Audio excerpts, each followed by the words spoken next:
Sebuah video yang beredar memperlihatkan intensitas serangan pasukan Rusia terhadap posisi militer Ukraina yang diklaim berlangsung tanpa henti di sejumlah sektor pertempuran. Dalam rekaman tersebut, pasukan Rusia tampak menyerang berbagai target, mulai dari personel yang berlindung di dalam bunker hingga beragam peralatan militer. Gudang logistik dan properti pendukung operasi juga menjadi sasaran, menunjukkan upaya melumpuhkan sistem pertahanan dan pasokan lawan. Tak hanya di darat, pertempuran sengit juga terlihat terjadi di udara.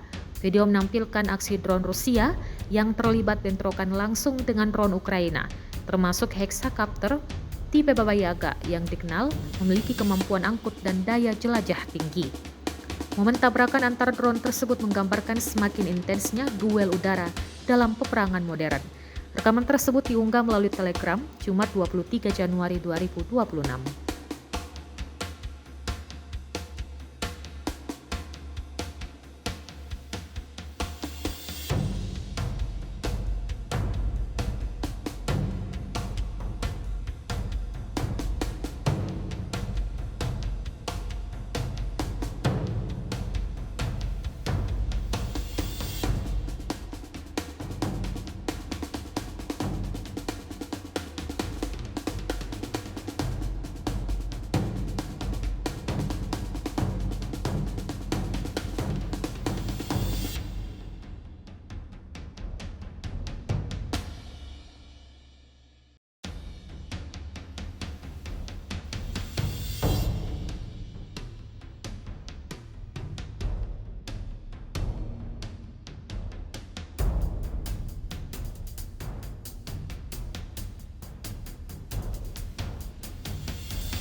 Download Tribun X sekarang, menghadirkan lokal menjadi Indonesia.